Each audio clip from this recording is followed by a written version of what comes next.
Chris said he's going to give us an update on Luka today. Did I? Yeah. He's doing well. He's doing well. He's continues to progress. He's doing some very light shooting.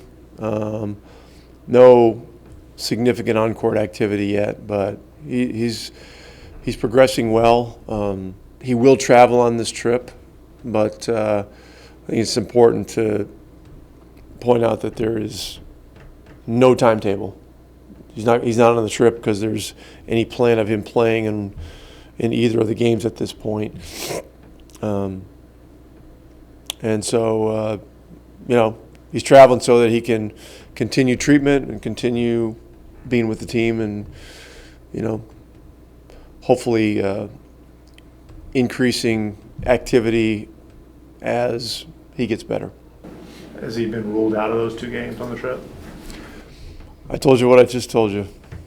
I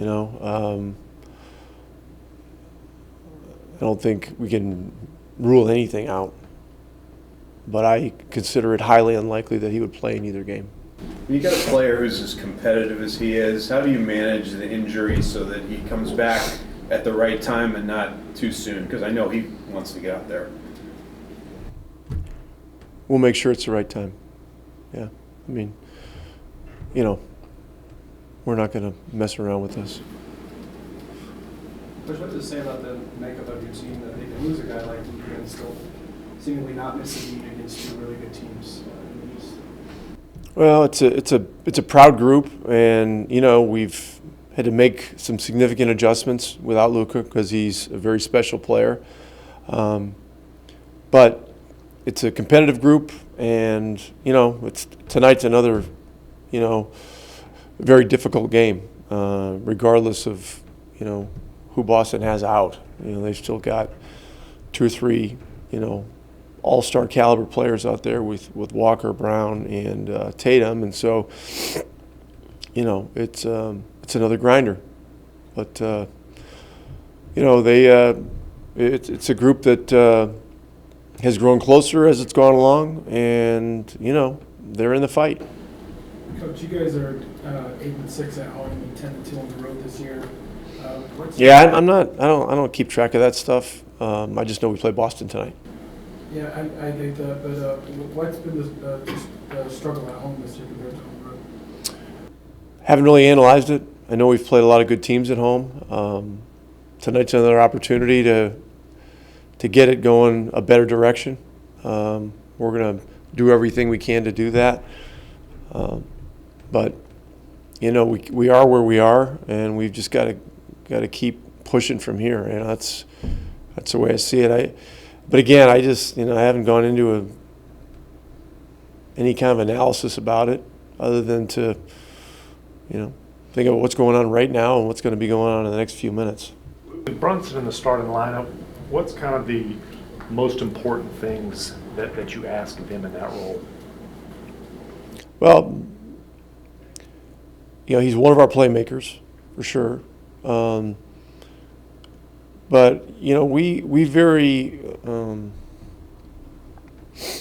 in a very detailed way lay out what the roles are for all our guys at the beginning of the season, and we put 4 or 5 things on a laminated card and laminated sheet of paper that and usually it starts with defender and then a few other things. He's a playmaker. He's a scorer. He's really improved in all areas from the standpoint of scoring and playmaking.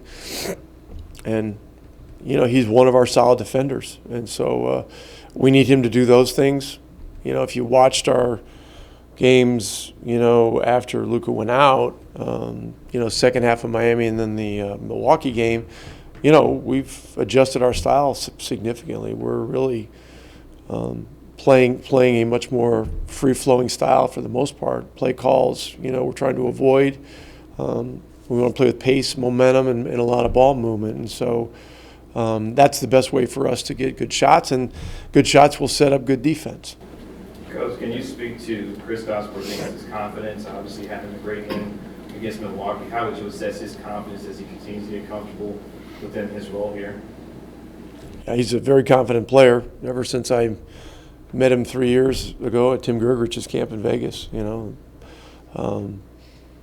that's just one of the characteristics of his personality. And I think it's clear that as we're going along here, his body's getting stronger, his rhythm's getting better, and with the way we're structured right now, I love the way he's navigating around the court, playing off movement, playing off cuts, rolls, pops, and drives. And we want to continue him in that same way. That's a great way for him to play. And defensively, he's been really terrific all year long. He made a big play at the end of the game to really essentially seal the Milwaukee game when they were making a run. And we need more of that from him as well. How remarkable was Luka's season up to this point for you as a second-year player? How remarkable? Yeah, and just for us who aren't here every day. Yeah. He was a remarkable player last year, and really, did some historic things as a rookie. And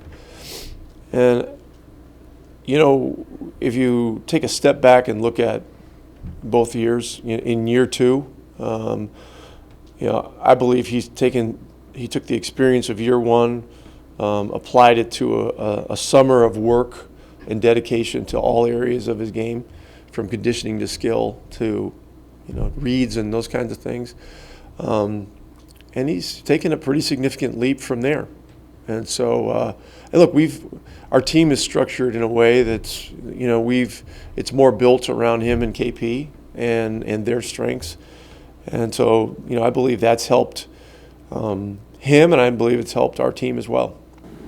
Rick, what does it say about your front office that you can get two quality point guards at the same draft pick?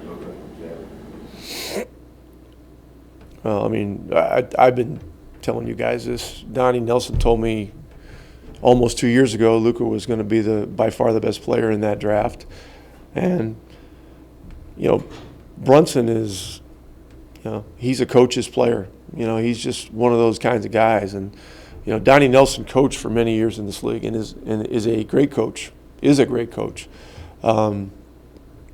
saw the things in Jalen that, that Jay Wright saw when he was in high school. And a lot of people looked at Jalen and they saw things which they perceived to be weaknesses. And, you can't underestimate kids like him that are highly resourceful, deceptively athletic, deceptively talented, and that have an amazingly strong will. I would assume he'll see some time on. It's a nice sweater, by the way. Thank you. Once again, I would assume he'll see some time on Kemba. You guys reportedly were kind of in the chase for him last summer. What kind of challenges does he present, especially as well as he's playing right now? Well, he's a great player. He's got unlimited range. He plays with a level of speed and quickness that's unique. And, Brad does a great job of taking advantage of all of his strengths. And so, I think he's averaging 26 or 28 in the last 5 games, which would put him up there with, the top 8 or 10 in the league, I suppose. And so it's a tough matchup, very tough. Thanks. Hey there, NBA fans. For exclusive NBA content, subscribe to Fanatics View YouTube down below.